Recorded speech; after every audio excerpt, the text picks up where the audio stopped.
Čo sa týka orechov, tie sú v pohode? No, sú estrogení. OK. Mají estrogeny v sobě a používají se třeba na změnu pohlaví, že když někdo chce mít jako naturál, nebo ne úplně mega syntetickou změnu pohlaví, normálně se jakože děje zvířatům, že se ze samce změní na plodnou samici. OK. Tím, že jí jakože estrogenní jídlo. Môže samec zmeniť pre Boha na plodnú samicu. Tím, že bude mít jiné hormony. Ale jak môže byť samica plodná, keď to bol predtým samec? Ty nemáš na to ústrojenstvo. No člověk ne, ale jako nějaké jednodušší zvířata, ano. Je takto. Jo? Rozumiem. A používa sa to ako v akej forme, že sa to syntetizuje nejak? O tomto som nepočul. Že sa to syntetizuje ako čo z tých orechov, alebo sa im iba podávajú tie? Ne, normálně, jakože třeba kdyby skrmil žáby sojou, tak se ze samců stanou plodné samice. Ok, zaujímavé. A proto já bych soju nikde nejedl, protože by mi to rozhodilo hormony, že jo. Lidi jsou jak kdyby mnohem komplexnější organismus a tím pádem by to, že třeba nikotin, já sám třeba kouřím taky občas, ale nikotin tak je neurotoxin a je to obranný mechanismus toho tabáku, jenomže lidi to stimuluje, protože máme jako na váhu, víš, ale hmyz tak to zabije, protože je to neurotoxin. Rozumiem. OK, to je zaujímavé. Ešte by som naviazal na to, čo sa riešilo zhruba v začiatku rozhovoru, ten vplyv na životné prostredie. Kamil, ty si bol toho názoru, že vlastne produkcia mäsa určite zaťažuje viac ako produkcia vegánskej stravy. A podľa teba, Jakub, má tá produkcia vegánskej stravy porovnateľný vplyv na prostredie, alebo ešte horší, alebo? Určitě horší. Určitě horší, OK. Já to nechci jakože vyloženě ukazovat jenom třeba na nějakou uhlíkovou stopu nebo takovéto věci, ale spíš na celý jako ekosystém toho, že my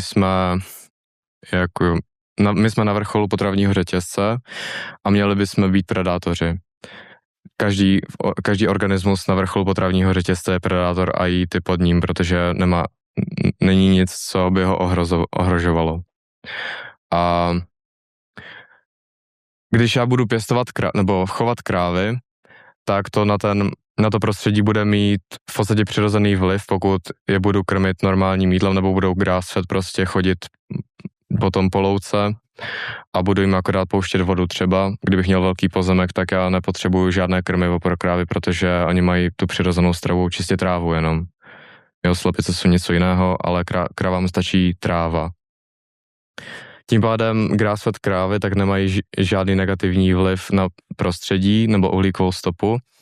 Když to ten člověk nebo farmář dobře pořeší, tak mají dokonce pozitivní vliv na prostředí, na uhlíkovou stopu.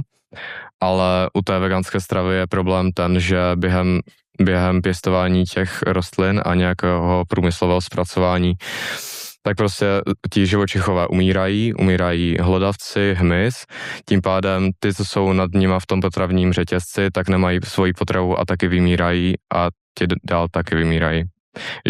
Má to prostě negativní vliv na celý ten ekosystém, nejenom na uhlíkovou stopu, že to není prostě tak povrchní. Jasné. Súhlasíš s tým, Kamil? Čo na to hovoríš? Nepovedal by som, že súhlasím, nesúhlasím. Toto je veľmi komplikované.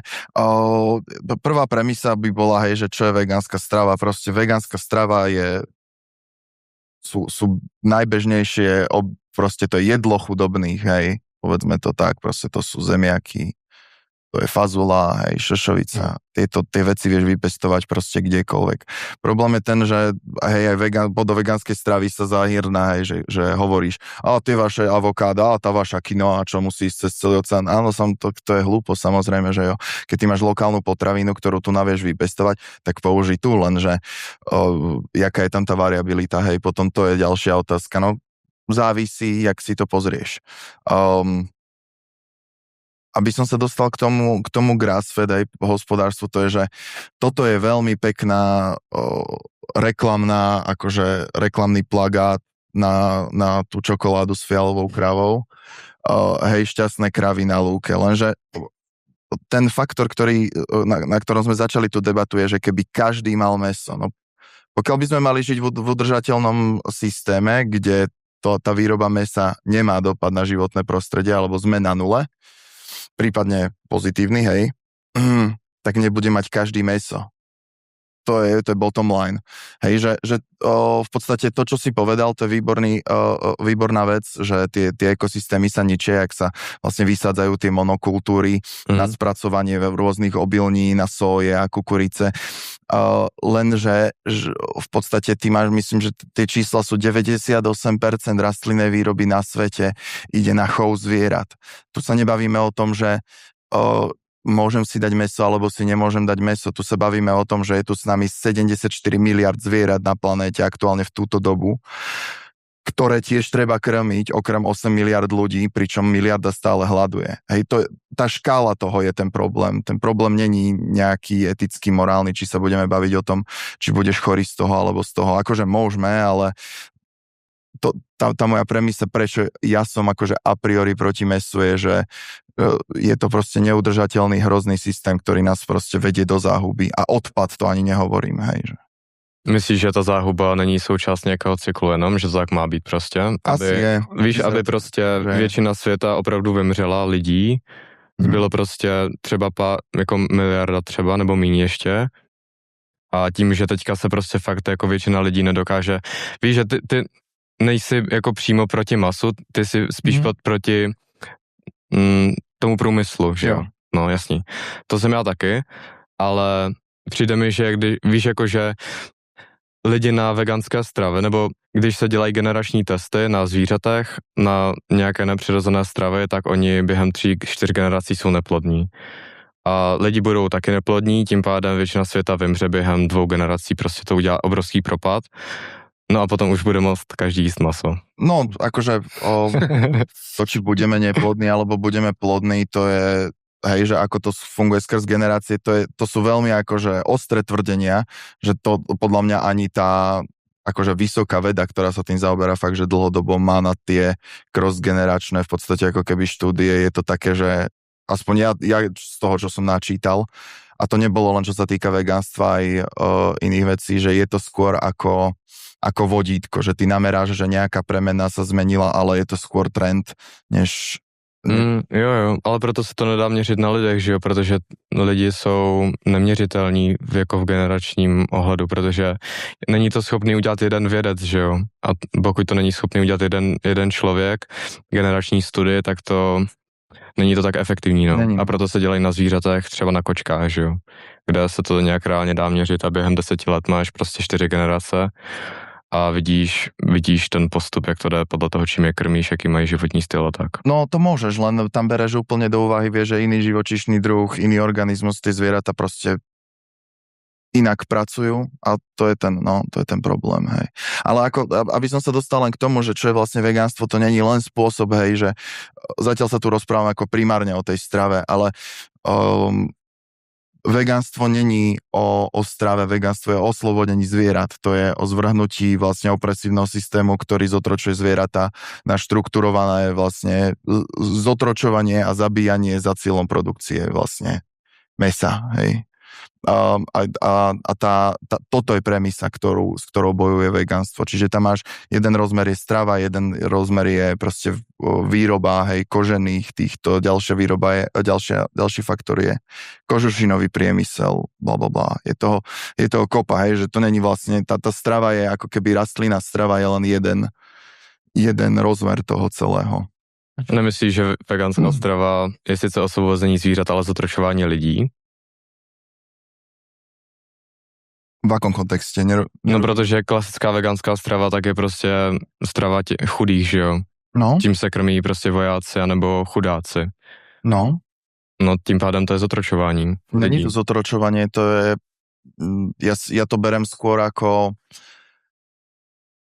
nástroj, vďaka ktorému vieš prežiť aj veľmi ťažké časy, to je jedna vec, lebo v podstate spotreba mäsa narastla až po druhej svetovej vojne, že my sme vlastne doposiaľ jedli veľmi, veľmi, veľmi málo mäsa. Väčšina našich predkov jedla mizivé množstvo mäsa. Po vojne, jak vlastne vznikol ten ekonomický boom obrovský, a hlavne v Amerike, oni zaviedli, ak sa správne pamätám, že aby naštartovali vlastne hospodársky rast, neviem, či to nebola tá Reaganová vláda, alebo tam niekde, Nie, to bolo po vojne, hej, lebo bolo vlastne ešte Európu treba dotovať peniazmi, tak potrebovali naštartovať celú ekonomiku a naštartovali ju zo spodu a to je vlastne poľnohospodárskou výrobou, lenže keď máš obrovskú výrobu, potrebuješ aj obrovský odbyt a potom vlastne narástli obrovské kampane God Milk napríklad je taká tá najpopulárnejšia, to je myslím, že najdlhšie trvajúca marketingová kampaň v histórii, ona ide snáď 50 rokov,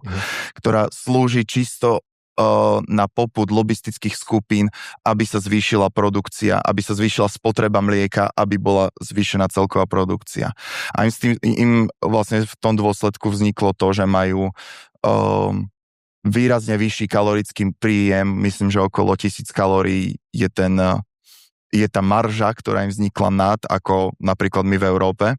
A kvôli tomu majú dneska problém, hej, s obezitou, že tam máš vlastne 60%, 70% populácie obezných. Áno, samozrejme, je tam ešte spracované produkty, hej, celá tá potravinárska výroba, ale je tam akože zlá, veľa cukru a tak ďalej, o tom sa nemusíme baviť. Ale chcel som len to povedať, že vlastne my to mäso nejeme, že od furt sme proste žili na mäse, no nežili proste. To zviera ty si mal na to, aby si s ním pluhoval proste pole a nebol to taký luxus, ja si myslím, že ten problém není, že nejeme iba vegánsky, myslím si, že ten problém je, že jeme príliš veľa mäsa. Myslíš si, že Jakub, jeme príliš veľa mäsa? Ne, ale ty v tom případě míříš čistě na ten ekonomický problém, ne na biologický. Protože rozdíl mezi veganskou a carnivore stravou, tak je to, že ve veganské stravě chybí 50 nutrientů a ty musíš suplementovat, jinak zemřeš, nebo ti scholebuje organismus. V carnivore stravě tak všechny ty látky jsou, ale když se na to podívám z toho ekonomického hlediska, tak ekonomičtější je mít veganskou dietu, protože je na tom prostě na světě větší marže a je to levnější dávat lidem, než na tu živočišnou. Ale z toho přímo vyplývá, že jako ti lidi, kteří ovládají ekonomiku, tak nechcou, aby my jsme byli zdraví v tom případě. Protože... To si tiež nemyslím, že je úplne problém. Že je to nejaká konšpirácia, že niekto nás tu chce držať proste hlúpych a chorých. Nedáva to zmysel z jednej jednoduchej premisy a to je, že kto bude potom pracovať, keď všetci budú chorí. A kdo bude pracovat, když budou všichni zdraví a chytří, nebo budou mít otevřenou mysl, protože nemusí přemýšlet nad nemocma. Nikdo nebude pracovat, protože všichni budou... Ale ten akože otrocký systém, o akom hovorí, že existuje podľa mňa už dávno a v inom rozmere, ale skrz túto stravu ja si myslím, že to je proste súhra viacerých vecí. Sú tam lobistické skupiny a je tam obrovská politika, veľa dotácií, agrodotácií, ktoré ide do toho živočíšneho priemyslu.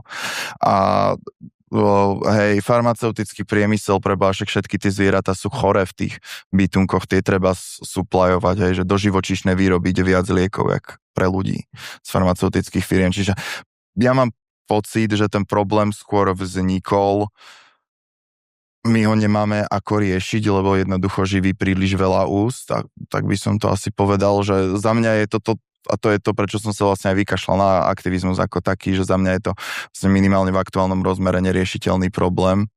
Ale ešte by som ti položil otázku, že naozaj si myslíš, že keď sme to doklepali sem proste, vravel si, že nehovoríš o evolúcii, neveríš v evolúciu, tak povedzme, že aspoň na ten zrod človeka veríš, nie nejaký, že bol. Jo. Niekde v Afrike, tam sme sa vyvinuli a tak a potom sme putovali po zemi a založili sme civilizácie, na tom som... Actually teďka se dozaměřuju na náboženství, jakože mě osobně dává větší smysl to, že Bůh změnil člověka takto a jediné, co se děje, takže lidi jsou odpoutaní od té spirituální části života a proto jsou oslabení kvůli tomu.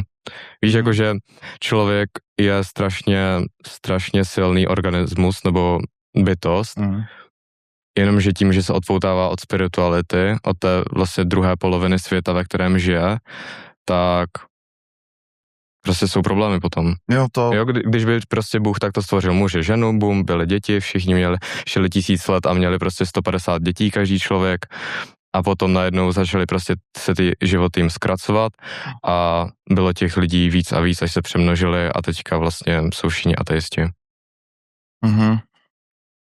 OK. Ja som len to chcel teda povedať, že hovoril si, že by sme neprežili na čisto vegánskej, alebo teda na prevažne rastlinnej strave, že myslíš, že keď sme to doklepali až sem, ako civilizácia, až do toho roku, povedzme 1945, po ten konec druhej svetovej vojny, kedy sme začali masívne konzumovať mäso, myslíš, že by sme to naozaj nezvládli? Akože tak ti lidi neměli jako žádné maso. No, mali málo, hej. Povedzme, to stačí. Dostaňme sa do tej idylky, hej, s tou peknou šťastnou kravou na lúke.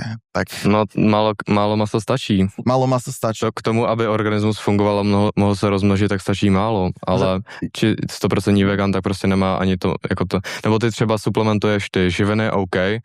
Asi to bude fungovat líp, než kdyby se nesuplementoval, že jo? Čo bude, akože celkovo ten jedálniček, hej? Tvůj organismus bude fungovat líp, když budeš suplementovat ty živiny, třeba vitamin B12, esenciální látka, že jo? Ale ten vieš, že napríklad konkrétne tá B12, že to už musíme suplementovať, toho sa už nezbavíme. No. To už budeš musieť proste iba vyrábať synteticky. Navždy asi. No ja třeba vitamin B12 nesuplementuju. Ja som ho tiež suplementoval tak úplne, že málo a nemal som s tým problém. Dokonca moja partnerka, ona teraz akože dosť vážne ochorela, robili jej rôzne krvné testy a my sme vravím boli 6 rokov, úplne striktní vegáni, absolútne mala nadhodnoty aj všetkého, že tam jej robili fakt hĺbkové testy. Čiže v tomto budem musieť s tebou ako živý dôkaz toho, že to ide spraviť. Ale vravím, ako mám iba tú 6-ročnú vzorku, hej, kde som pôsobil. A bol som pomerne mladý, ako hovoríš, ľudské telo je silný organizmus a mladé ľudské telo je brutálne silný organizmus. Ten sa zotaví snad zo všetkého. A že to mohol byť tiež ešte veľký faktor, ten vek. Ale vravím, poznám aj vegánov, ktorí sú že vegáni, že 50 rokov a tí ľudia ako nevyzerajú vôbec nejak horlavo, sú to proste aktívni, takí 50-tníci, 60-tníci a normálni ľudia, hej, lezú po skalách, chodia na vodu a tak normálne fungujú. Dobre, a čo hovoríte na teraz tie stravy pri deťoch? Keby sa vám narodí dieťa, tak asi logicky ty by si dal normu. Kľudne môže začít asi. No, kľudne môže začať. Ja by som na dieťa rovnako ako ho nedám pokrstiť, tak určite ho nedám, určite by som netrval na tom, aby bol čistý vegán, jednoducho doma sa bude nejak variť a nechám to na ňom proste. Keď príde domov s tým jedného pekného dňa, že no vieš, ale smutné zvieratka tamto trpia a tak mu nepoviem proste, kam padol si na hlavu, proste tu si daj rezeň a choď spať. Dobre, tak ty máš ale taký zdravý prístup k tomu, lebo ty si sa rozhodol počas života. Ale čo hovoríš na to, že sú rodičia, ktorí od malička tomu dieťaťu dávajú vegánsku stravu, ktoré to dieťa je vo vývine. Ja som s tým úplne v pohode. Je to úplne v pohode. Akože v tomto to je veľmi citlivá téma, ale ja si myslím, že to je 100% zodpovednosť toho rodiča. Ja ako rodič, keď chcem svoje dieťa vychovávať v nejakej, povedzme, nejakom neštandardnom settingu a povedzme, čo sa aj v tej strave, tak jednoducho na mňa padá tá zodpovednosť, aby som si to naštudoval, aby som urobil maximum preto, nech je to dieťa najzdravšie. A to, keď ja som o tom presvedčený a vypálí to proste na prd, tak to je už iný problém. Čiže presvedčený o tom môžeš byť, ja si myslím, že malo by sa to dať úplne v pohode, ale treba to robiť rozumne a treba si pozrieť proste k tomu niečo. Jakub? Já toto vnímám tak, že právě ty žádné problémy mít nebudeš, klidně do konce života, ale určitě budou mít problémy tvoje děti, pokud je budeš chtít krmit vegansky. Kvůli právě vývinu, protože ty vyrostl prostě u babičky jako na zabíjačce, že jo? Ale když tvoje děti nebudou mít ty živiny ve vývinu, tak budou mít slabé kosti, nebudou mít jakože vyvinutou lebku, budou mít menší mozek, budou mít menší čelisti, hůř se jim bude dýchat, budou mít prostě astma, exémy, takovéto blbosti. To všechno je způsobené čistě stravou v tom vývinu. Víš, ne jakože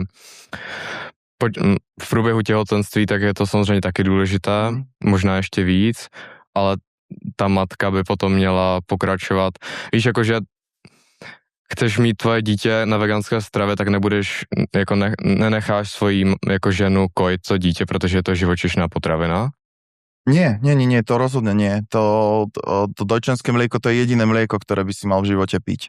A to je niečo, to je prirodzený systém, hej. Neprirodzené je proste brať si to mlieko od tej krávy. Ja napríklad mlieko ani nepijem vôbec, hej. A dobre, teraz mi utekla myšlienka. O vývinu těch dětí. O vývinu detí. Neviem, ja si myslím, že skôr toto, čo vravíš, že horšie dýchanie, takže vravím. Poznám ľudí, ktorí vychovali svoje deti ako vegánov, však tam sa stretneš s Barským a poznám človeka, ktorý prvýkrát jedol mäso, keď mal 36 rokov, no ten človek nevyzeral, že je podvyživený, alebo že sa mu zle dýchá, alebo že niečo je špatne, alebo že má menší mozog, alebo niečo, proste bol to normálne zdravý, veľký chlap, proste nabitý ako hovado 90-kilový. A fungoval. Problém, toto, čo ty hovoríš, že máš menší mozog a tak, to si myslím, že skôr by bol problém tej kalorickej density, o ktorej som hovoril, že ty vlastne na tej vegánskej strave musíš ako keby prijať to, že to dieťa budeš musieť ako keby viac nútiť jesť a rôzne tie plodiny, aby si do ňoho dostal tie nutrienty, ktoré potrebuje, to si myslím, že je to, kde to môžeš kryjeť. Tak podvežovat dítě můžeš jako živočišné stravě. No môžeš, no. No jenom, že na vegánské stravě mu pořád bude chybět 50 nutrientů. Bude? Nie, ako toto je tvrdenie, že ja s ním nie som uzrozumený, neviem o akých 50 nutrientoch sa bavíme a keby sme si to dali nejak dopredu, tak ja by som si na to pozrel, kľudne by som ti to dohľadal, že jak to funguje, ale ja to ako vravím, jak som prestal v podstate aktivistovať 4 roky späť, tak vieš, to hlava zabúda.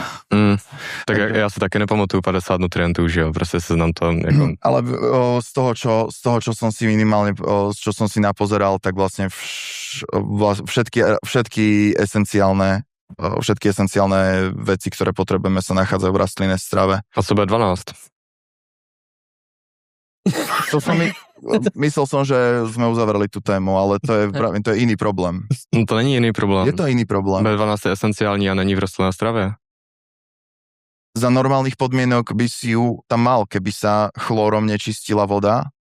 Mal by si ju v pôde, deti ju... Dobře, tak živočišný vitamin A nebo heme iron, jakože to krevní železo živočišné, to také není v rostlinné stravě a je esenciální. No to nie, napríklad heme iron, to je karcinogén, že keď ho príjmaš ako taký, ale tvoje telo vie syntetizovať hemoglobín, keď príjmeš vlastne normálne tú zelenú listovú rastlinu, ktorú ty si označil za toxickú, tak my sme šlapali v podstate na tom, že sme jedli hlavkový šalát a v podstate podporíš to C-čkom, pokvapkáš ho citrónom, hej, a zrazu sa tá vstrebateľnosť toho železa zvýši ako radikálne, hej, a dokážeš na tom fungovať. No radikálne sa určite nezvýši. Dosť výrazne na to, aby tvoje telo dokázalo vyprodukovať dostatok krvi na to, aby si bol zdravý, aby ti dokázalo doniesť kyslík. Dobře, tak třeba vitamin D3 ještě, ten je také esenciální a v rostlinné stravě není. To je trojka zo slnečka, nie je náhodou? No dobře, ale ty musíš mít nějaké živiny, které se z toho nebo ze kterých se to syntetizuje minimálně. No tak to máš vlastne zo stravy. Z čoho má mačka C-čko, hej? Že ono sa tiež syntetizuje. Ale to sa vitamin D3 sa nesyntetizuje z vitamínu C. Nie vitamín, ale že to je ten istý príklad, hej? Že ten... No a z čeho teda ty získáš vitamín D3? Zo slniečka, z toho, že sa poviem prejsť zvonku. A víš, z čeho sa syntetizuje vitamín D3? Povedz mi. Z cholesterolu. Máš nejaký cholesterol? Mám nejaký cholesterol, aj to telo vie vytvoriť cholesterol, ten ti drží cievy predsa pohromade. No dobře, a kolik ho máš? Proč veganům teda klesá testosteron, když testosteron se taky syntetizuje z cholesterolu? Testosteron klesá veganom? No, určitě. To není novinka. Neviem ako o akom vegánovi sa rozprávame, o kom sa rozprávame. Ja som videl lekára, ktorý prešiel na čisto karnivor stravu, začal to propagovať na internetoch, na YouTube, nazbieral obrovský following a dopadlo to tak, hej, on bol amík, že mu odňali lekárskú licenciu a jednoducho povedali mu, že propaguje niečo, čo je vlastne v hrubom rozpore s nejakým zdravým životným štýlom a keď ten človek išiel na testy cholesterolu, tak ich mal proste na 3-násobku toho, čo by si mal mať normálne. Ja mám cholesterol na normálnej zdravej úrovni. Ale vravím, to je skrz ešte aj to, že ty vlastne keď si mladý, tak môžeš jesť prakticky hocičo. Hej, že ja si myslím, že my nie sme v tej skupine, kedy by sme vedeli odmerať ten priamy zdravotný dopad. Keď sa ti zhorší vstrebávanie, keď sa ti spomalí metabolizmus a spomalí sa ti to vstrebávanie tých látok, podľa mňa tam by bolo o dosť ľahšie vidno, čo ti viac fituje.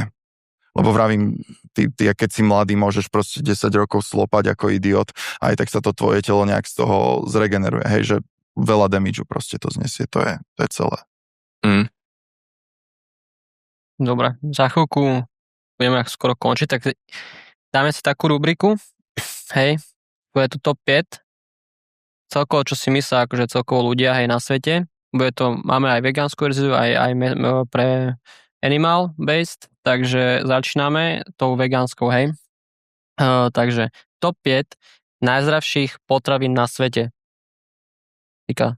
Sladké zemiaky, myslím, že sú to. Je jednotka Yam, sa volá taký ten úplne pôvodný. Nemám to tu úplne. Skús tak úplne... Čo si myslia ľudia? Čo si myslia, že ľudia, také úplne bežné potraviny. Je takto bude nejaké jablko, nie? Alebo niečo také tam bude? Jablko tam není. Brokolica, no. Brokolica je na 3. mieste.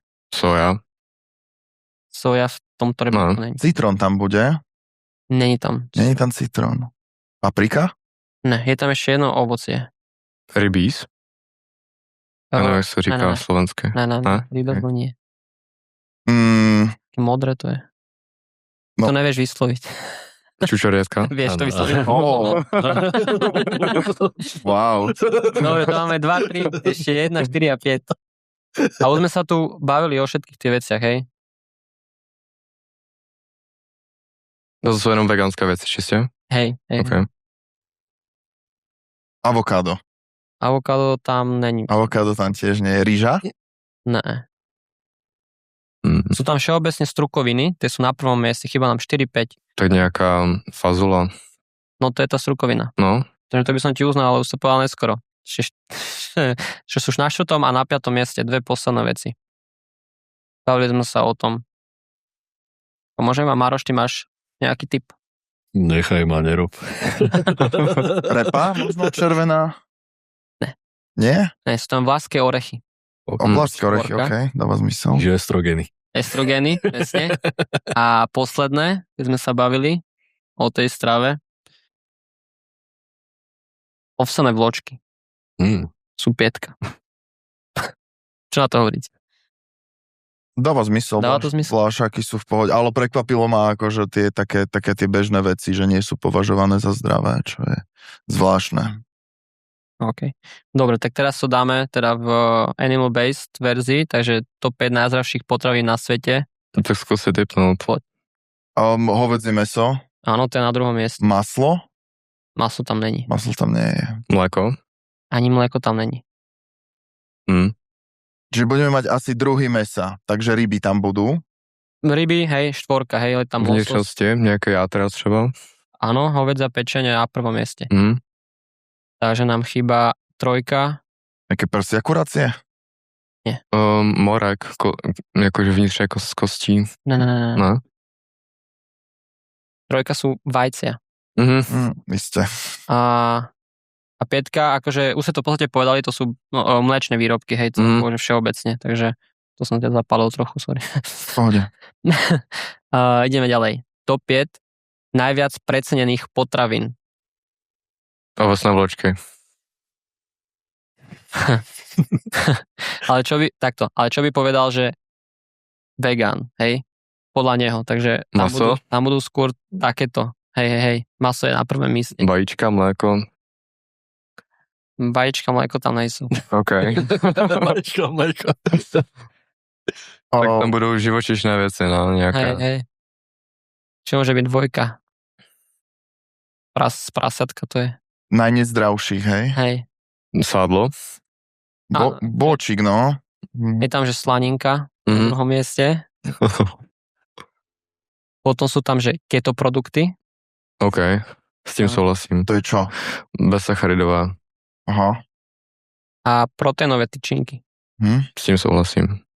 Tiež. Dobre. A animal based. Přeceňovaná. Přeceňované. Už to tu zaznelo. Kuřecí, Ne. Nejaká bravčovina nejaká tam bude, Ne. nie? Je to myslené tak, že čo by povedal ten animal based zastanca, že sú zle na tých vegánskych, akože sú preceňované. Napríklad, že margarín napríklad. Margarín, OK. Tak môže byť Ja. aj, že rastlinné mlieko tam bude asi, či? Áno, uznávam v podstate rastlinné oleje, mlieka, výrobky sú na prvom mieste, hej. Mhm. Takže máme jednotku, 5, ešte 2, 3, 4. Tofu? To je dosť dobré, ale to tam není. Ale v podstate mohli by sa to uznať za celkovo Sojové. nejaké náhrady mesa. No. Veď to používajú to tofu, Mhm. takže to by som uznal ako 4. 2, 3. Tak luštěniny asi. Že aj áno. No. A ořechy. Áno. No. Dobre. Posledná. Akých je top 5 krajín sveta, ktoré sa podľa vás stravujú najlepšie? Japonsko? Výborne, Japonsko je na prvom mieste. Taliansko bude ešte? Taliansko je druhé. Ty kokos, sa nepripravený. 3, 3, 4, 5. Taliansko, Gréci, myslím. Gréci že sú na 3. Pomer. 4, 5. Podaj to za sebou pekne. Tiež taká balkánska krajina tam dole. Balkánska? No, akože čo ja viem, nesom. Čo viem, Turci možno? Alebo Ne. Teraz ma tam zožerú v tých komentároch, ale Španieli. Španieli. Ježiš, ak to Tak to je na druhej Dobre, strane. a čo? Tak to mi nepřijde zase. Dobre. Jako já jsem byl ve Španělsku a ti se jako přijde mi, že nejí moc dobře. Morské plody, nie? Oni, Hej. či? Prímor, väčšinou tie prímor. Jako jo, to je, A 5 to je sú pravda, no. Taký Karibík, nie? Niečo tam? Nebo Island třeba, nebo... Presne No, Island. jo. Dobre. Super, dobre si to zvládli, tak už to môžeme aj v podstate ukončiť. Jo, už ideme pre 6 čas. Takže, hej, ideme to. Jo. Dobre, takže jak to ukončím? Takže ja verím, že ste si užili tento duel, bolo to produktívne, emotívne a ja ďakujem chalanom Kamilovi a Jakubovi, že sa zúčastnili tohto talku a sledujte nás naďalej, lebo chystáme aj ďalšie duely. Čaute. Presne tak, do komentárov a napíšte, čo vám viacej vyhovuje, či ste na ktorej ste strane a budeme radi za každý komentár, odber a zdieľanie. A vodu. A vodu. Potrebujeme vodu.